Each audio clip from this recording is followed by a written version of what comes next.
Well, hello, and thank you for joining us for this episode of the Marketing Guides for Small Business podcast.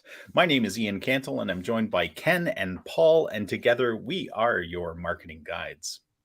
So today we're talking about client retention, how to keep your competitors' grubby little paws off your best customers. In this episode, we're diving into the world of client retention, and we'll discuss how small businesses can keep their best customers from falling into the hands of their competitors. And our marketing guides will share what client retention really is, common mistakes small businesses make in relation to it, key factors that strengthen customer loyalty, and client retention strategies, tips, and more. That's a lot to pack into an episode, but I think we can do it. So let's strap up and dive into this vital topic. Ken, first question's for you. All right. Why is client retention important to small businesses? And maybe you can even define it a little bit as well.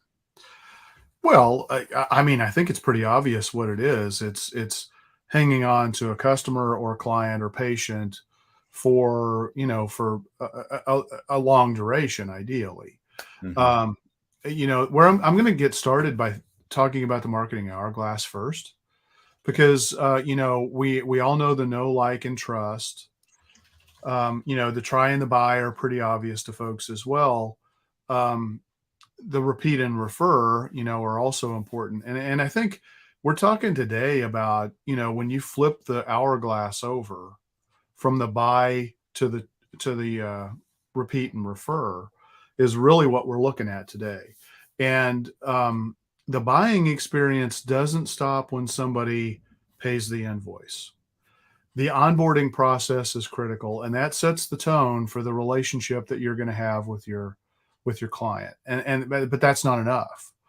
You need to keep paying attention to them, and I think it's easy for a lot of small businesses, especially as you're growing and scaling and adding more customers, patients, or clients, that it's easy, to lose track of, paying attention to those great customers who signed up with you already. So why is it important? It's super important because it's hard to be on a sustained growth path if you're always losing customers. Even if you're bringing in more customers than you're losing a lot of ground. And it's like, think of it like the hill or the mountain is just eroding out from underneath you.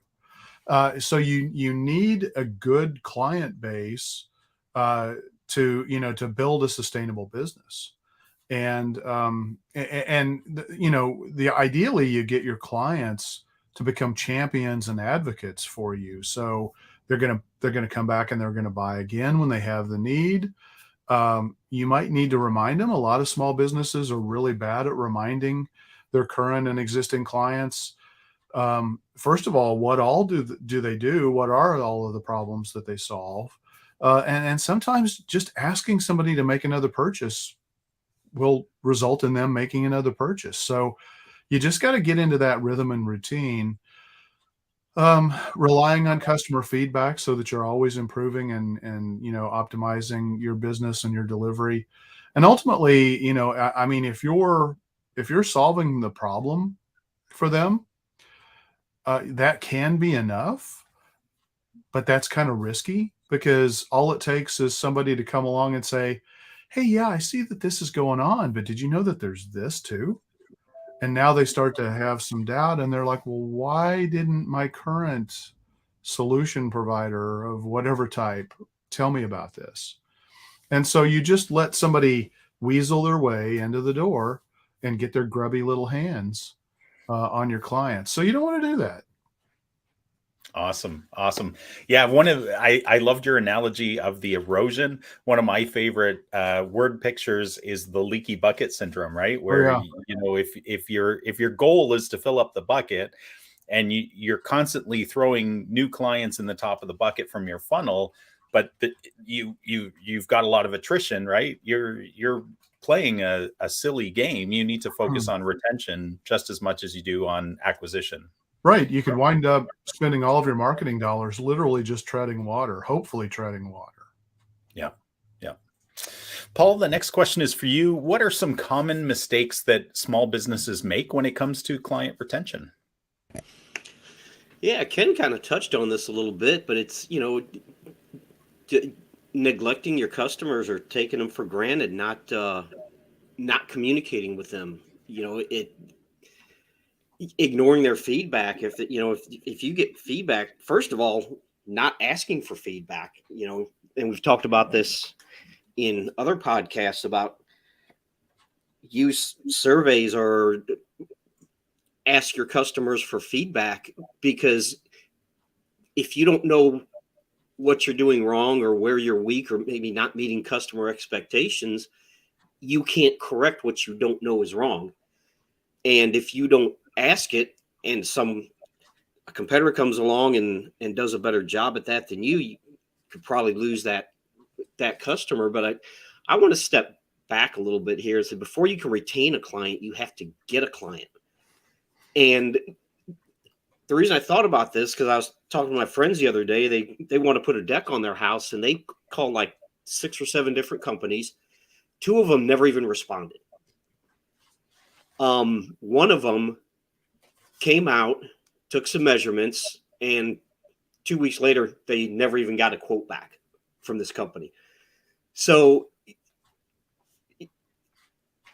if you have that problem in the first place, you're never even going to retain a client. I don't know how those places stay in business unless they're just so busy that they don't need the work. But yeah, a lot of the client retention thing, it's just common sense. Communicate with your customers, stay top of mind, and probably talk about this a little bit later. But if you're in a type of business that doesn't have a lot of repeat business, like if you're a roofer, you have to find some way to stay top of mind, because at some point they're going to need something. And if they don't remember you, they're just going to go to Google or whatever and do a search and probably contact the first company that comes up. So, staying top of mind, communicating with your customers, getting customer feedback, all those things are important in client retention. And offering promotions and rewards, trying to get your customers to refer you is, it's that engagement with your customer base, I guess, is the best way to say it. Yeah, a couple things that stood out when you were saying that, Paul, was one of the things that's it's one of the gold standards. There's different ways to do client surveying, but the net promoter score, right? Which essentially all your very simple type of survey, but you're asking your current existing clients, patients, customers, what's the likelihood that you'll refer us to somebody? And that's a key identifier in so many ways, because that basically tells you, are they a fan or are they not a fan, right? And then you can dig more with follow-up questions, but that's a really key one that a lot of larger businesses have grabbed onto, but a lot of small businesses would benefit from that as well. Yeah, just asking your customers for their feedback and where they can improve, it shows that you actually do care about customer service. Yeah it reminded me too, just when you were talking through kind of the scenario of staying top of mind, was HVACs, right? Like you were talking about roofers, and that made me think of HVAC companies where they install your new air conditioner or furnace. You don't think about those people ever again until there's a problem. And the only way you have a connection with them is because they slap a sticker on your air conditioner or furnace, right? And so that's just a really simple but profound example of how they invested in those stickers. They put them where you're going to be looking when you have a problem. And that's the key way of getting them to call you rather than just Googling it, right? So, or send maintenance reminders. Yeah. There's so much more they could do. But that, to me, that's kind of like the, little simple, no, other than slapping the sticker on and having them printed before that, such an easy thing for businesses to do. And I think most home service type businesses get that now, and it's standard operating procedure, but still, it's such a simple thing, but really applies to what we're talking about today. Yeah. Ken, next question's for you. What are the key factors that drive customer loyalty? Well, obviously, the quality of the product, service, solution that you're providing is going to be key. Hopefully, there's a really strong alignment between the problem that they wanted you to solve and what your solution is solving. Sometimes there is that mismatch, and so you can't just take it for granted just because they signed on the dotted line, gave you some money, that everything's hunky dory. So that's where you need to keep in contact with them and just make sure that everything is going well. And so that obviously has implications for customer service. um and to the extent that you can personalize it, I mean, I love having an onboarding series of emails for a lot of businesses, emails or texts or even direct mail as appropriate based on the nature of your customer, client, or patient, just to help them fully take advantage of the solution that you have. Because, you know, y- expectations can get really jacked up really easily and quickly. You know, I know what our solution does, and my expectation is that somebody bought it, they probably understand what it does as well. And we know that there's misalignment way too many times, because we a lot of our marketing solutions are actually pretty complex. And so sometimes getting people in tune with all of the different aspects and nuances, feature sets, capabilities, potential outcomes, it just takes education. And so I think every small business needs to be in this mode of continually educating in one way or another.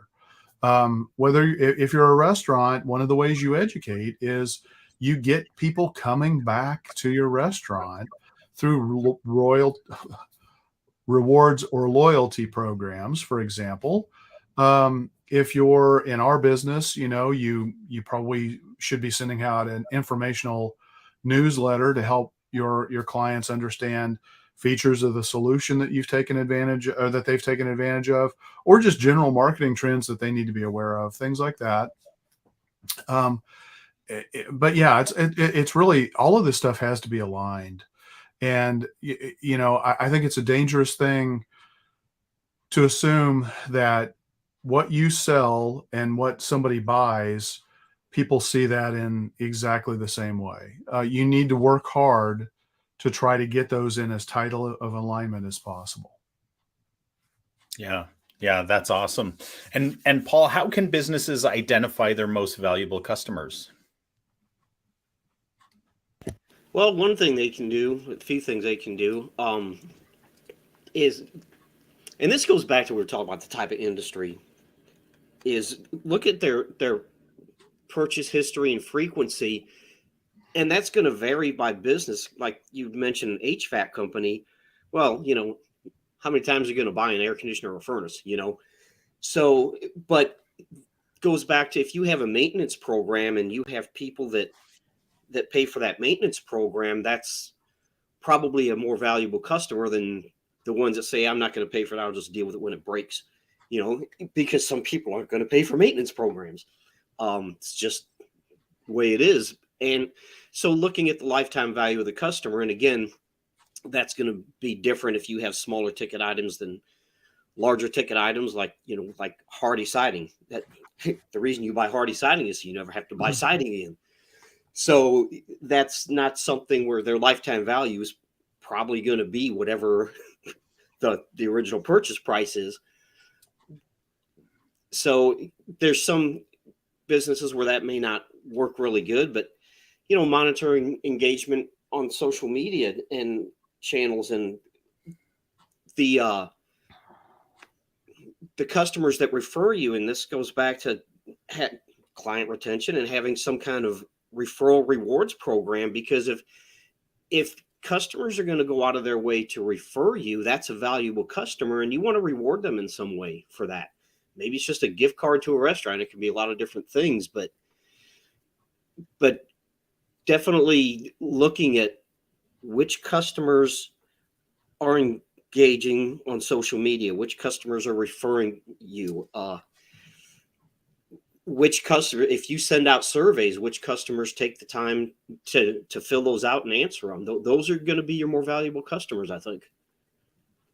Yeah. Yeah. When we're doing our strategy first blueprint for clients, there's, as you've said, there's multiple ways to look at who your most valuable clients are, or customers, or patients.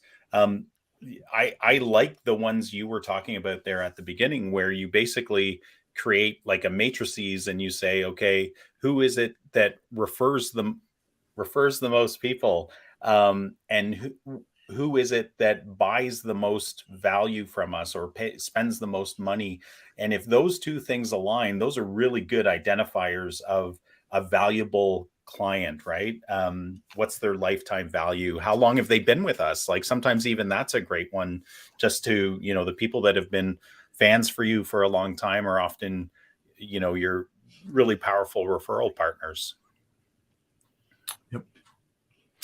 Ken, what are some effective customer retention strategies that a small business could employ? Strategy. One, you need to have a retention strategy before you even get a customer. And you need to understand and try to define and build a marketing system to make that all happen.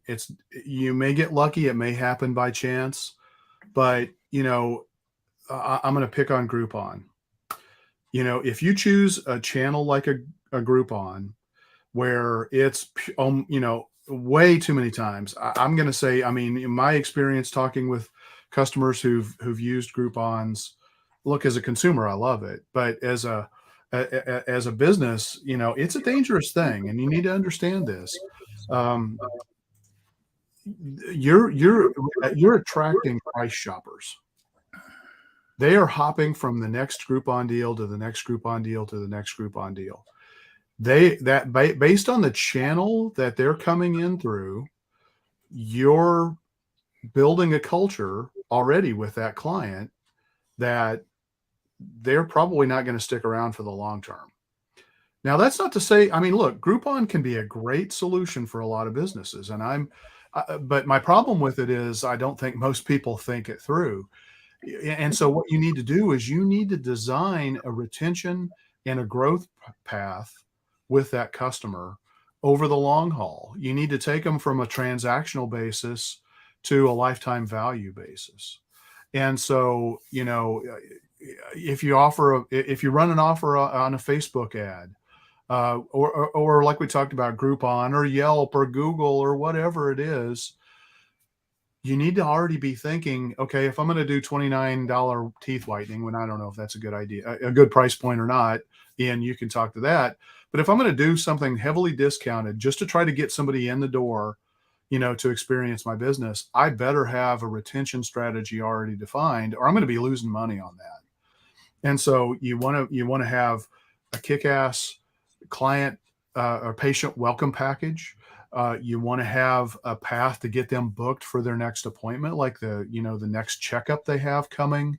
You want to move that ball down the field, so to speak. Most small businesses honestly suck at doing this. They don't think about it. They're so desperate to try to get a new customer that they're not planning for retention and growth with that customer. And so I guess that's my biggest takeaway. You can do a lot of cool things. You can have customer only private events, or offers or discounts. You can provide them with unique content if that kind of fits, the bucket of what you're delivering. So for example, a company like us, maybe if a client's been a client of ours for over a year, maybe we give them access to private educational material or classes to where maybe they can go build their own videos using Canva, or some simple thing like that we just design and create, that, that's, hey, thank you so much for being a customer. Here's a little bonus thing. Hopefully you guys can take this and run with it and do it, do some stuff yourself to supplement what we're doing. Yeah. And it's all just about delivery and staying in contact with your customer We talked about this, I think, last week in the What's Bugging Us series about, email marketing and text marketing. Most small businesses, they make a decision to not do those things because they've gotten pissed off that they've gotten an email from somebody that they didn't want to get in the past. That's not how you run your business. You need to run your business to do everything you can to stay top of mind and to continue. I think the best way is to continue to try and educate your customer. An educated customer is the best customer you can have. And the more you can educate them and the more they understand your solution, the value it provides, keep them out of that transactional mode. I'm buying something and I'm writing a check for this amount, and that's all this relationship means to me. You're going to have a hard time retaining clients. Yeah. Yeah. One of the key things I pulled out from what you said, Ken, too, was customer experience, right? Like if you imagine putting yourself in the experience of the customer, and if you're able to observe how customers are experiencing your service delivery, all, the quality of service, all of that kind of stuff. And if you put yourself in their shoes and you think about, what kind of experience are they experiencing when they purchase from us, I think even that simple exercise will help you even just fill in a few gaps and build out, even if it's a strategy on a napkin, right? Just, hey, let's at least do this for our clients, Right. so that we improve their experience. One you've probably had this experience too, where everything looks really super polished on the front end, and then you hire a business, and like the initial form you have to fill in is a disaster, and you're like, it's broken, things aren't working properly, and you're like, this is horrible. Like I thought I was getting, I was going to say a Cadillac. I'm not sure if that's still the epitome of, a Ferrari, and now I'm getting, something lower. I won't name any brands. So Yeah. Well, I did. So send your hate mail to the leader of this to episode. Ken. Paul, how can businesses use data specifically to improve their customer retention? Yeah, it kind of ties in with the last question you asked me, is that, That's by design, Paul. well, I figured it was. Because when you talk about tracking purchase patterns and frequency, well, you're using data. You may not think of it in that way, but you're using data, because what is it? If you know their purchase frequency and their purchase behavior, that's data. You're using data right there.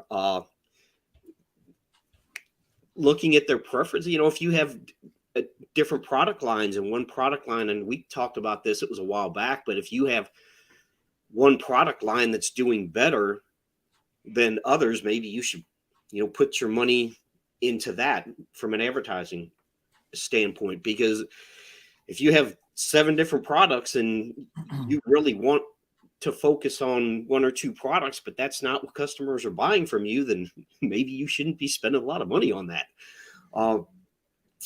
But identifying what we call gaps in the customer journey, if people get to a certain point, and this goes back to how long of a sales cycle you have, but if people get to a certain point in the purchase process or the customer journey and then they drop off, then you need to find out why. What's going on there? Is something happening that you're making things difficult for them? Like, I'm sure we've all been to websites where it's like they must have put a lot of effort into making this purchase process as difficult as they can, and I'm going to go somewhere else. It happens. It happens a lot, more than you think it should. And if you're not retaining customers, you need to find out why. And one thing I'll say on this is, this day, this is not 1923, it's 2023. And I don't see how businesses can function effectively without a CRM. And it shocks me how many businesses, and it's usually smaller businesses, that don't have a CRM, don't use it, don't think they need it. And you're just missing out, especially if your competitors are doing these things.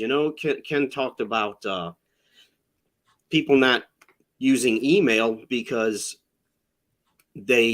somebody sent an email and pissed them off. And this is less about customer retention, but we see this with Yelp. People don't want to advertise on Yelp because in the past Yelp did something that irritated them. But the thing, if your competitors are using Yelp effectively and you're not, you're just handing them business. So that's less about customer retention, but goes back to you have to get a customer before you can retain a customer. So I think those are some things to think about as far as using data for customer retention. Yeah, I'm so glad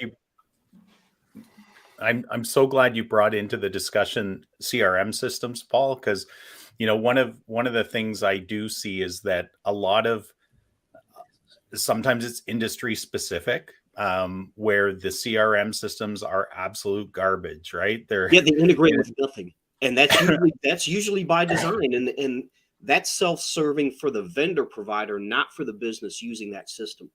That's right. Yeah. I was recently walking somebody through the CRM system that we install for our clients, and you guys do as well. I know we use the same base platform, right, for our CRM system. And one of the things that I think they were blown away by was the ability to, and some of the better CRM systems have this, but not a lot of especially not the industry specific ones. They're very bad at the marketing side. But absolutely. What I was going to say was, like, once you've set up your CRM properly and your website properly and some of your other platforms and profiles and that kind of stuff, like, it gives you such insight into what your customers or even prospects are doing once they're in your system, as far as like what pages do they look at on our website, what downloads have they done, and all of this can be captured in your CRM system to give you intelligence in order to help you in the sale. But equally, if you have somebody who's dedicated to retention or account management or something like that within your business, or patient retention or something like that, they should be looking at your profiles of your customers, clients, patients, and seeing what they're doing recently, because sometimes that can be a big identifier of, are there gaps? Are they looking for new services that perhaps we need to talk to them about? And I think, whether this is data driven or whether this is more kind of a soft approach where you're doing follow-up conversations, but you as a business, I think this is really critical. You need to set up kind of a red flag system. Like, here's 3 red flags that when I hear or see a client or customer or patient doing this, I know that we're in danger of losing these people, right? And so that you never want to get to those red flags, right? And of course, you can create more of a work back of, orange flags and that kind of stuff before that. But I would say get some red flags up so that you and your team are deeply aware of, if somebody says this identifies them as not being very satisfied, and we need to fix that immediately. Yeah. And something else you guys said early on was taking customers for granted. And I can't believe how many people have lost the skill of saying thank you. Like, thank you for your business. Thank you for continuing to allow us to serve you. Thank you for coming back, right? Like, it's such a simple thing, but we as people, because everything is relationship based essentially, unless we're talking pure e-commerce transactions. Everything else is relationship based to some level, and you have to say thank you. Like, if you and your team are not trained to say thank you to people, I think you're going to create some dissatisfaction right off the bat. If someone has to be taught to say thank you at that point in their life, that's a problem. Perhaps that's a hiring question. But something you said, and it's a really good point about the CRM. And I said that a lot of small businesses aren't using CRMs, and maybe that's on us a little bit. And you mentioned this or alluded to it, that they don't realize what a CRM can do for them. How a few simple automations can free up their office staff from doing these redundant, tedious tasks. automated review requests, missed call text backs, just little things like that we call them low-hanging fruit that can really help a small business. And I think a lot of small businesses don't realize what a good CRM can really do for them.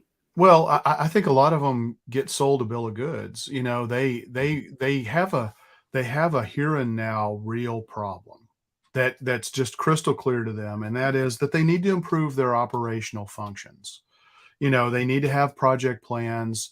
They need to have the ability to capture patient records or whatever, and so they buy a solution to solve that problem.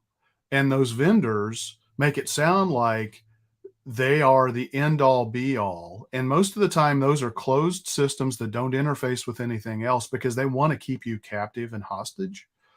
And they're not marketing CRMs. And so I think it's really important for people to realize you might need to have an operational system, and you probably still need to have a marketing system, and they should be able to talk back and forth.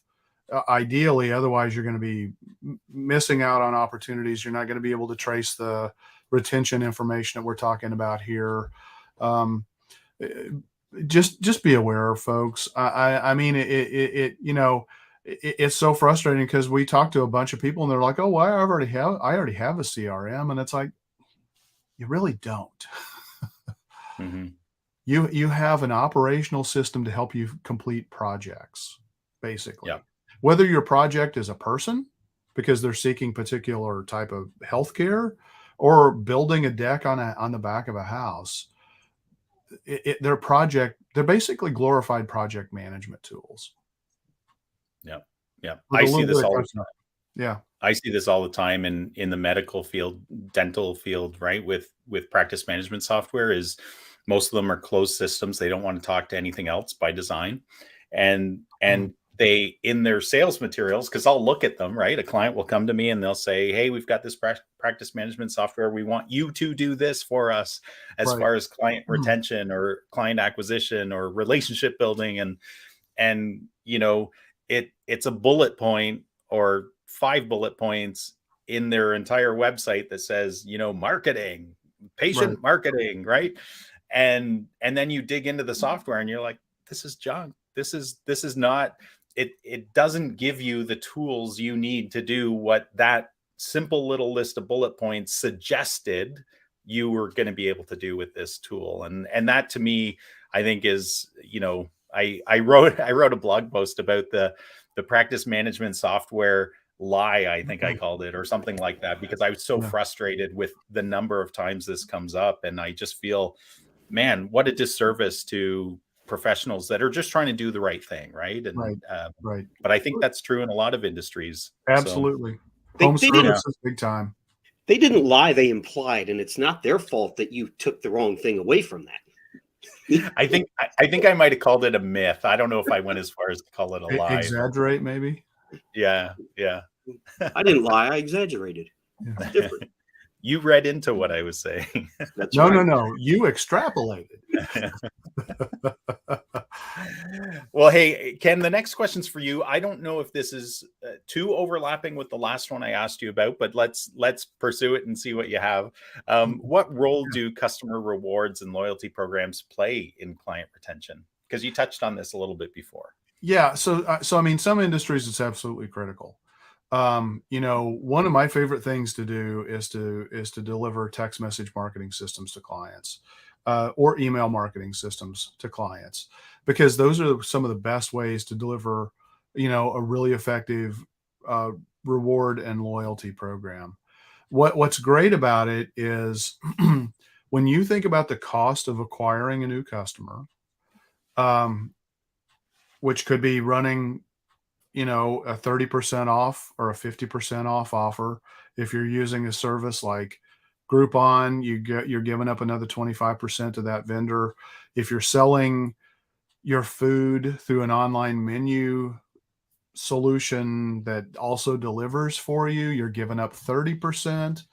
You've got wiggle room, right? If you can figure out a better way to do it, and the best way to do it is to go back to your past customers, cut out the middleman so that you've got 30% profit that you could, if you wanted to, or 30% cost, I guess I should say, that if you wanted to, you could use that to create an enticing offer to come in and buy somebody directly from you without having to go through a third-party solution where you're coughing up a very large chunk of your profitability, maybe the majority of your profitability. So, text message marketing systems are fantastic for that. You can keep track of who redeemed an offer, what their total, redemption has been through the offer program. You can, set them up to be superstars. You can give them rewards as they achieve certain levels.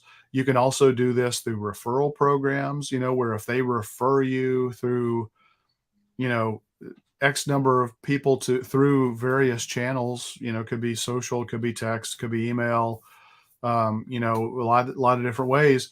A good, reward and loyalty system is going to allow you to track who your superstars are. And that's where you want to make your investment. You want to invest in the superstars. You want to get them to keep coming back because especially if they're championing you, if they're writing reviews, if they're referring you, if you create an offer and they share that offer to 10 friends, and then those 10 friends come in, or even 5 of those friends come in and redeem that offer, you need to attribute value back to the person who did the referral to at least, some extent, so that you can say, yeah, this is a superstar. And so, you want to do that. Obviously, the thing that makes a whole lot of sense is high volume types of businesses, restaurants, spas, hair salons, gyms, places like that. But really any business can do this and should be looking at doing it. It may, like, Paul mentioned roofers before. Well, roofers, unfortunately, in the nature of their business, you need to have a roof on maybe once every 20 years, hopefully, and that's all you need. But guess what? We live in a subscription-based economy, and you need to convert transactions to subscriptions to the extent that you can. Maybe not all transactions to subscriptions, but you need to add a subscription model to your business. It is the growth, it is the sustainability, it is the way to get people to stay long-term clients if you're delivering it. And so the HVAC world we were talking about earlier, the way they do that is a clean and check twice a year. Give people if they're a good long-time customer, give them a discount to get that clean and check, so that it's a no-brainer. It's like, oh, and now you're out there. It's basically a paid sales call for you. You may not make a whole lot of money, but guess what? If you start to see the signs that their unit is starting to, get to the point where it's stressed and may even start to fail, you now own that opportunity, and it's up to you. I mean, you may fumble it away, but you own it, and you're not at the mercy of the client waking up one morning and saying, it's freezing in here. What the hell happened? And they, and they have to go online and find the first person who's going to be able to get out there and solve that problem. You don't want that to happen. So you really want to, I think of a subscription as kind of a loyalty program. You want to get people naturally coming back. Every business needs to challenge themselves to come up with a way. If you're, we work with a lot of painters, and painters don't often want to do this, but I mean, I really think if you set up a program where, you gave people an incentive to have you come back and paint X number of rooms every year or every 2 years or something like that, I think you'd see a pretty nice expansion of your business. So you got to track it though, and you got to measure it to see how it's performing. And then, you've got to, you simply have to continue to go in an upward path in terms of getting those referrals and those online reviews. And because those speak volume, those are your growth points, for And the other thing is, a lot of small businesses, I'm a little bit all over the map on this because there's a lot here, but a lot of small businesses don't want to brag about themselves. They don't want to embrace the great things that they do. And they may not even seek that attention. And there are businesses that clearly go out and that's all they want to do is they want to build up all these accolades so that they look like they're the best and most important. But you know what? There is some pride when your customer buys from you and you happen to be selected as the top provider of your niche in this location. And so the only way that you're probably going to be able to get that award is you've got really good, happy, loyal customers who are willing to go out and advocate for you on their behalf. But moving forward, it's going to give people a little bit of pride that, yeah, I made it a good decision because I selected, an award-winning solution provider. Yeah, absolutely. Yeah, one of the I actually worked in the loyalty business for several years for a large loyalty rewards program, and one of the things that we learned, and of course it's different depending on upon your rewards program, but we built rewards programs for clients as well. And one of the key things is if you're using some sort of currency, whatever it is, whether it's points. I've seen, dentists, orthodontists use point systems that you can set up for customer loyalty where, if this can even be used for kids, like, hey, if you brush your teeth every day, and if you do this, and if you come in for your regular tune-ups on your braces during the treatment time, then you get points for each of those things. And when you earn enough points, you can get an Amazon gift card or, something, right? Right. Something. Right. So it's got to be it. The key term that we always used was related to redemption. Like if people aren't redeeming, you'll lose them. They have to keep seeing the value of the currency that you're using for your rewards program. And again, differs by industry, but if you can if you can show somebody, again, if it's points or a currency of some kind, even if it's like sending satisfied clients or long-term clients a Visa gift card or something to say thank you, if you can get them to use that card, you're creating good feelings in their heart related to you and the business, right? And that's what it's all about. And Right.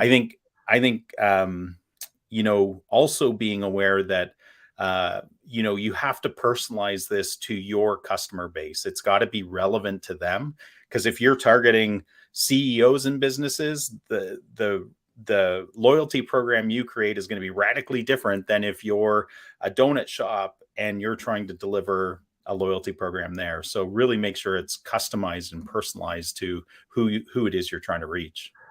And I'm a big fan of, whatever loyalty program and incentive that you put in place, it's to get them to spend more money with you. Yeah. Your Visa gift card example, while that may be really appealing, it's like they could be going and spending that money anywhere. And yeah, they may have some good feelings and some positive thoughts, but you're missing an opportunity. One of the best programs that I've ever seen is Roadrunner Sports. I've been a member, I can't even tell you how long, probably since 2000. It's an online, they've got some in-person stores, but it's an online, store where you can go purchase running shoes, running apparel, fitness apparel in general, stuff like that. And they have fantastic programs. They offer a VIP program. As a VIP, I immediately get 10 to 15% off whatever price they have on their store, even if it's a sales item or a discounted item. Every time I make a purchase, I earn dollars that I can redeem and apply to my next purchase. And guess what? A lot of people are like, "Oh, you're giving a lot of money away." But you know what? I buy a hell of a lot more than I normally ever would because they're giving me a lot of money to do that with. And I'm making purchases where it's like, am I buying this extra pair of, sandals, recovery sandals, because I have some extra bucks? You bet. I wouldn't buy them otherwise. So they're getting a lot more money, and I guarantee you they've got my loyalty. I mean, why am I going to go anywhere else when I've got that opportunity? So think about that. How can you build a program like that? Look at Amazon. Amazon gives you reward points that you can apply. Credit cards give you reward points. There are so many models that are out there. It doesn't mean you always have to give away stuff. You can add value on top of a purchase. Make this level purchase, and we're going to give you this above and beyond. But you got to do this, and it's got to be a well thought out program, and it has to align with your ideal customers, and it's got to align with, like you said, Ian, that redemption mentality. Because you could offer the coolest incentive in the world, but if nobody is like really thrilled to redeem it, it's not going to do you any good. Yeah. Yeah. And keep your program simple, not just for you guys in the management of it, but man, if you have to create like a 20-point slide deck to explain why it's a value or how they redeem things or whatever, like keep it simple. Like you want to make this as greased as process as possible. Yeah. I mean, one of the things that we've done with our business is if a client refers us and the client that they referred us to becomes a customer or a client, at we set a tiered structure to where we'll take, as a way to say thank you, we'll take if they come in at a $750 a month retainer or a $2,500 a month retainer, we've got levels where we'll say we're going to make a one-time payment as a way to say thank you to your account. So you're going to get an account credit for that. And then that saves them money on the marketing services. But you know what? It's good for me because the cost of acquiring a customer is a hell of a lot more than that. Yep. I don't mind rewarding people who want to refer me, because they're probably going to refer me to people who are going to be naturally good and hopefully my ideal clients anyway, because they already understand who we work with and what we do. Yeah. Yeah. Great points. Paul, how can businesses effectively communicate with their customers to build stronger relationships? We've alluded to that a key to all of this is communication, but how can they do that? What can they do to be effective at that? Respond. I know it sounds simple, but it goes back to person I was talking about that was getting quotes on a deck. If it takes you 3 weeks to get back to a potential new customer, how are you going to treat? Even at that point, I wouldn't do business with them, because if that's how you treat a potential new customer, how are you going to treat existing customers? So be prompt in your communications, and personalized communication. It goes back to CRM. A CRM can help you do that easily. When you send out an email or you respond to a customer, personalize that with their first name. Provide update. If you have some kind of special offer or a sale, goes back to email marketing that Ken was talking about. Let them know that they have this. If they contact you with an issue or a concern, don't take 2 weeks to get back to them. Get back to them right away. If social media is a big part of your business, we talked about this before. Some industries, social media just not is not a big part of their business just because of the nature of their industry. But if it is, if you're a lifestyle type business, then engage with them on social media. Respond to reviews. If a customer takes the time to leave a review, respond to it. Thank them for it. Well, if it's a positive review, thanks for giving me a bad review. But it just, like you said, Ian, say thank you. Just simple things like that. Be a real person. Your customers are real people. Treat them that way. Treat them like your beloved grandmother. There you go. One of the ideas that I wanted to share, and I didn't know where to share it, but it's both a strategy, it's both a type of communication and data gathering, but it's also a form of rewards for clients. Is actually, especially in industries where their profession, their association actually says they cannot accept gifts from vendors, suppliers, contractors, customers, whatever, right? Because there are industries like that and associations that are very stringent. And asking somebody, if you're in that situation, what charities do you care most about, and doing a donation on their behalf. That if they are deeply passionate about the charities that they support, that can sometimes be just as influential and loyalty building, and relationship building as giving money to somebody else, right? It can be really, really valuable. And man, you learn a lot about a person by where they put their hard-earned money. So I think that can be a really valuable piece as well. Yeah. Well, I was joking around about the bad review, but if you do get a bad review, that's an opportunity. First, don't ignore it or get mad about it. Just, it's an opportunity to find out what happened and respond to that review. Reach out to that person and say, hey, where do we screw up? What do we do? How can we improve? And a lot of times, just doing that, they will go back and add or change their review, or they'll say, hey, they responded, they fixed the problem. And when people see that, that's helps build trust that even if something does go wrong, you're going to deal with it. Yeah, great point. Ken, how can a business measure the success of their customer retention strategies? Well, again, I think it starts with a CRM. Yeah. I mean, I'm constantly amazed when I talk to businesses that they don't easily have a way to go look and see who their customers are, how to get back in contact with them. All they know is I mail them an invoice once a month, or every time I do a project for them, I send them an invoice. But I don't think I have an email address for them. All of this stuff. So first of all, you got to build a list. You got to organize the list, and you've got to use the list for marketing purposes. And the best way to do that is with a CRM. Now you can measure, clickable links.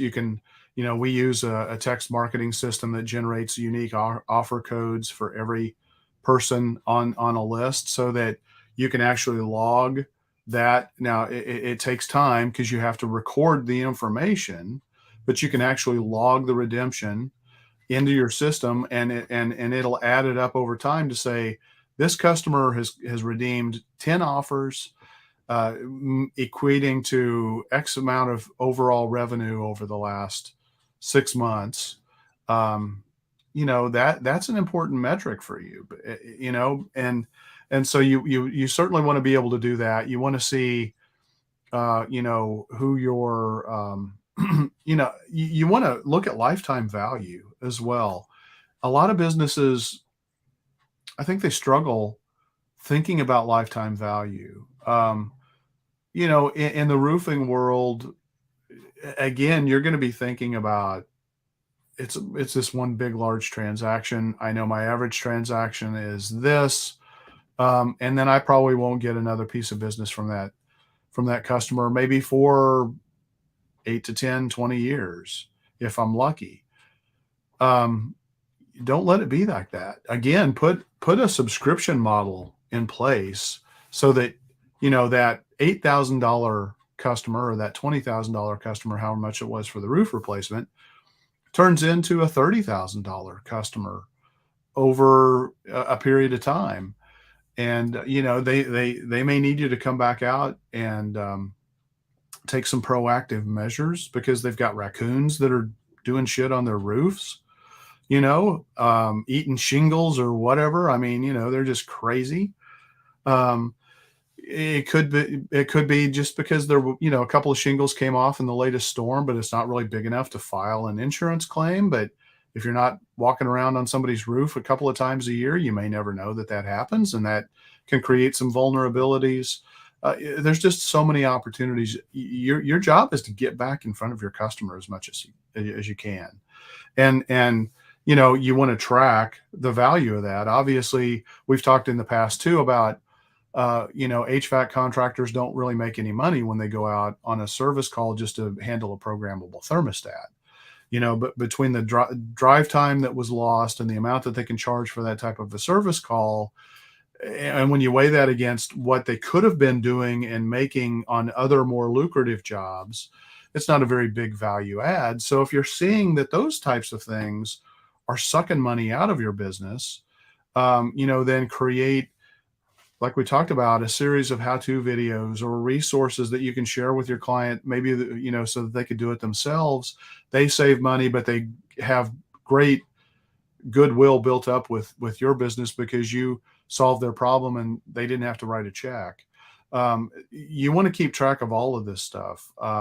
Data allows you to make your business better. And one of the things that I think every business needs to do as well is that I don't know that this is exactly in alignment with the topic, but if you offer 10 or 20 different products or solutions, are they all equally profitable?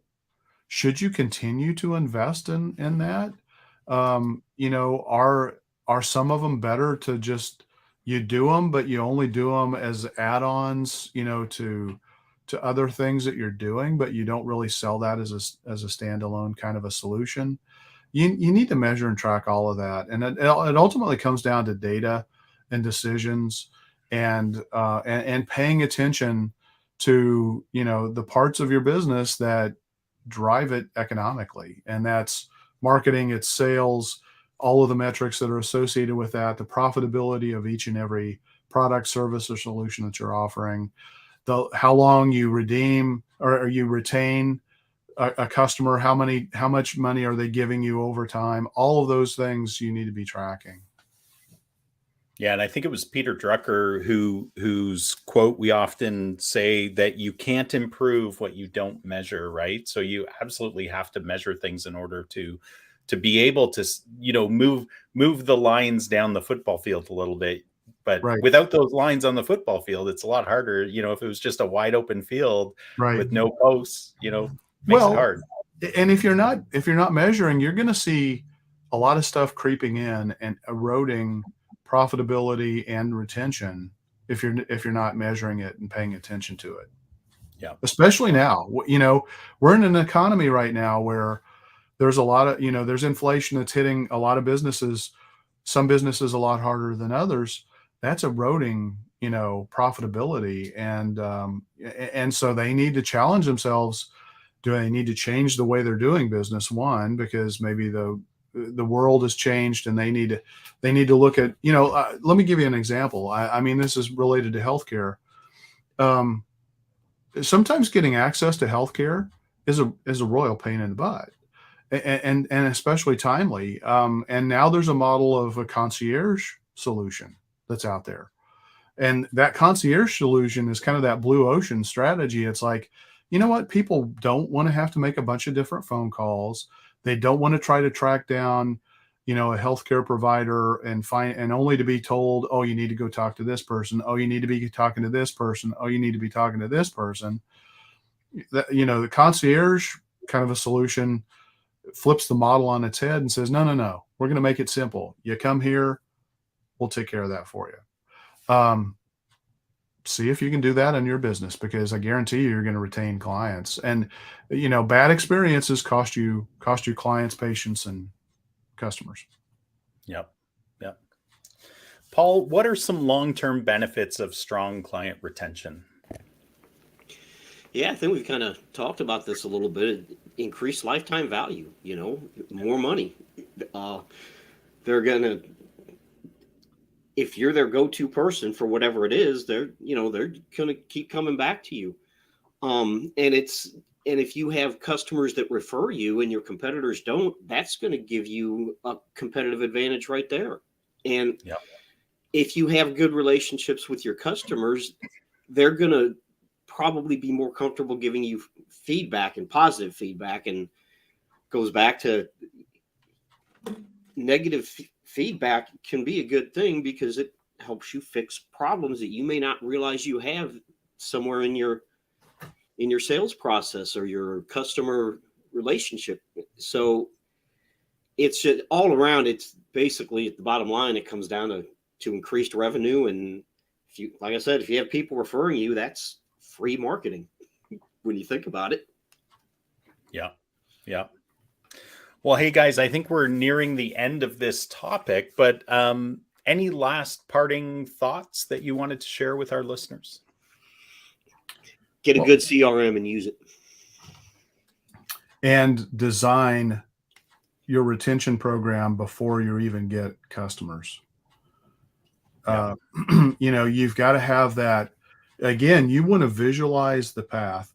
Look, the reality of the world that we live in digital marketing being the predominant, if not the dominant, way that people are finding businesses to do business with, your customers have control, more control than they've ever had. But you can still influence the journey a lot. But in order to do that, you have to think about it. You have to put time and effort, and you have to put strategies. You have to train your team so that everybody is all operating, from a single point of view, with a goal in mind. To take somebody from here and get them over to here. Marketing is about transformation. That transformation is only going to happen and be sustainable and healthy for your business if you do this by design and not leave it up to chance. Yep. Yep.